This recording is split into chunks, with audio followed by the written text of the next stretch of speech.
All right, what is up, guys? And you know what? This is probably going to be my last video before the green screen gets here, which is kind of dope because this backdrop sucks. Like, now I have like lights and everything. Like, we got the whole setup.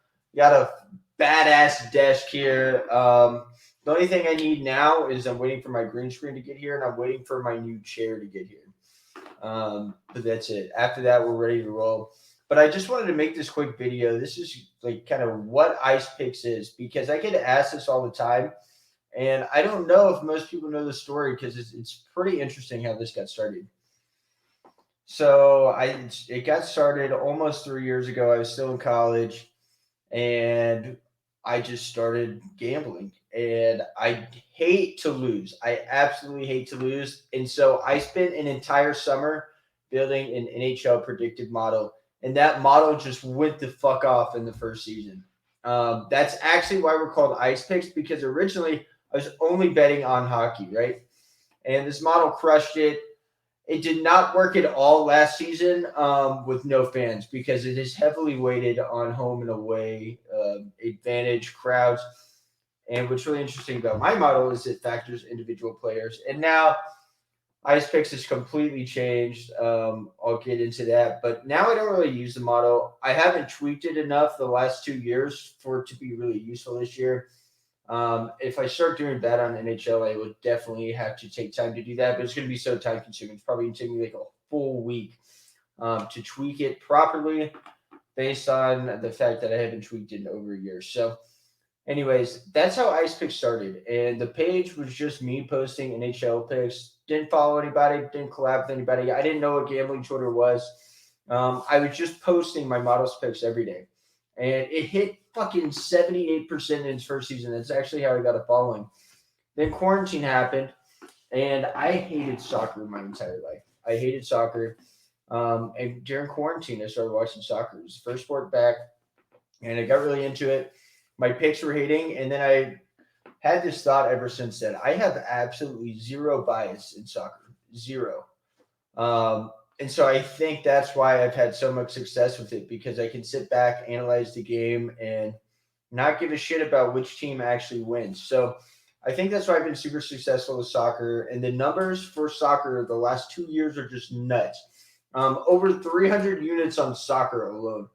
I have not had a negative month on soccer ever since I've been tracking, which would have been all the way back in July of 2020. So I've been being tracked for by a third party actually for about 15 months and zero losing months on soccer. I'm actually plus 110 units the last 3 months.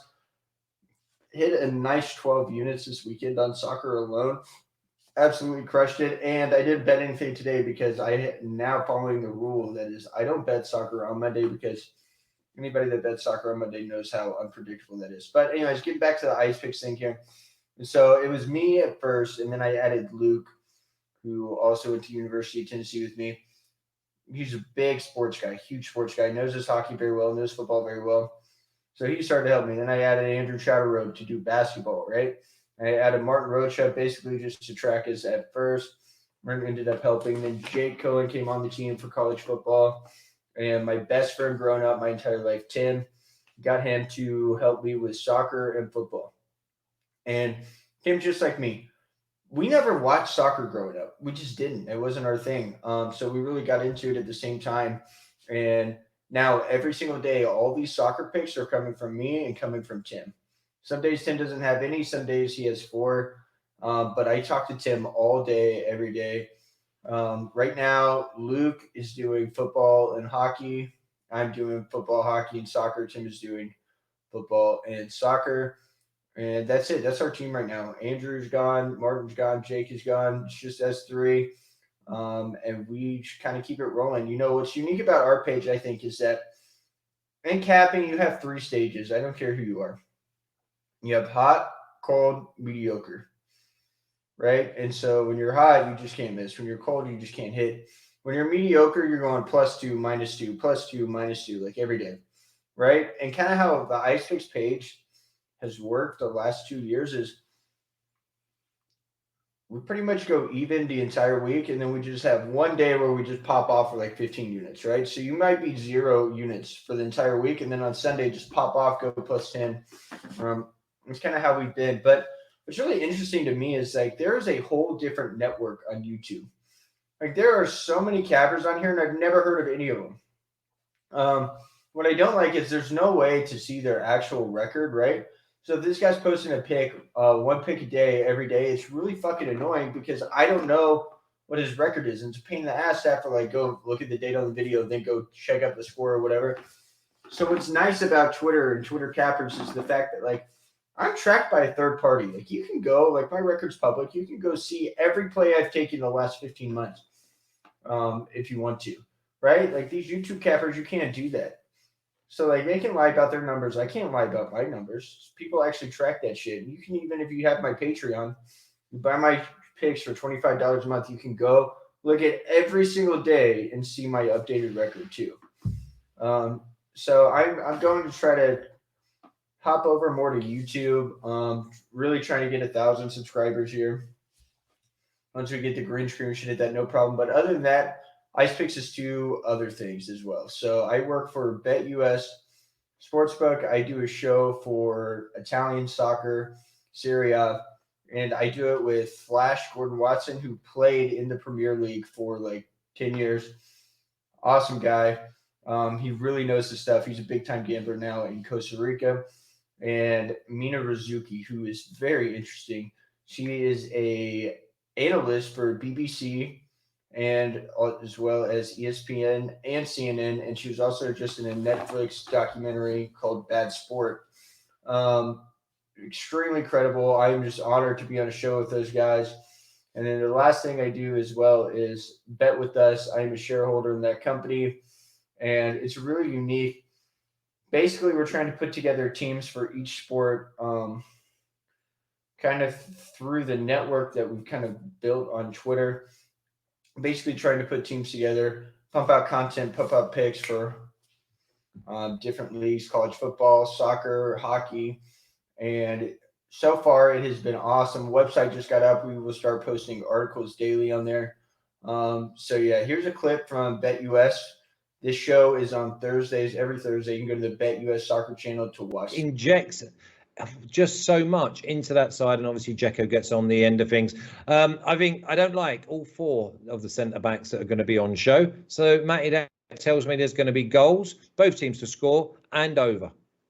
Yeah, and you know what? I think Mina hit it right on the head. I think it's very difficult to decide who's going to win this game or which Lazio side shows up. But this is actually maybe surprisingly the highest graded over of the entire weekend, combined averaging 4.54 goals. And so yeah, that's just a clip for the BetUS show, and this is from Bet With Us. This is awesome. This is my favorite show. We have a competition every week. It's Team Europe versus Team USA.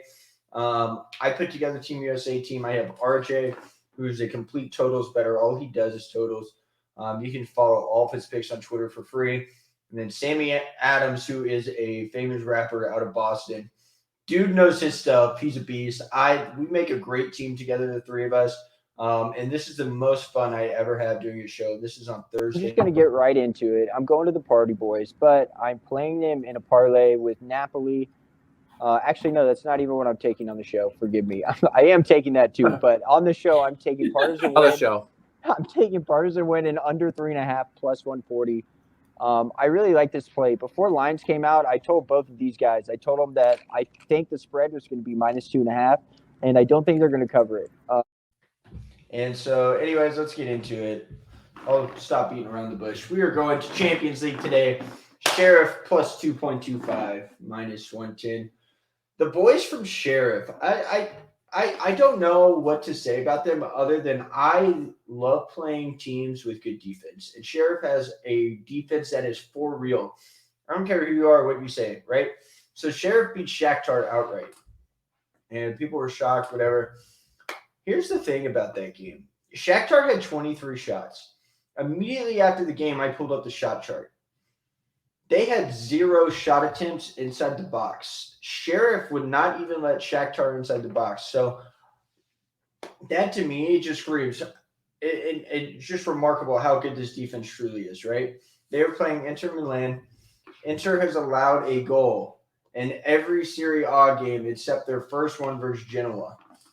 So I think Sheriff definitely scores in this game. Sheriff to score has been a money play all Champions League so far. They are scoring in every fucking game, and they're getting corner kicks too. I really like Sheriff. I don't think they're going to lose this game by more than 2. I really don't. Thinking about this as a parlay piece, this is, if you want to use this as a parlay piece, here's how I would play it. I would take Sheriff +3, and I would parlay it with Real Madrid versus Shakhtar under 3.5. It would be +100. I think both of those hit. I really like the Shakhtar under, but I also love the Sheriff spread. You could play it a little safer and parlay it, like I just mentioned. But yeah, boys, I think that's going to do it for me. Just kind of ranted and vented for a little bit, and then gave out the play. So that's it. It's 1:45 my time, so I need to go to sleep anyways. But good night, fellas. Best of luck.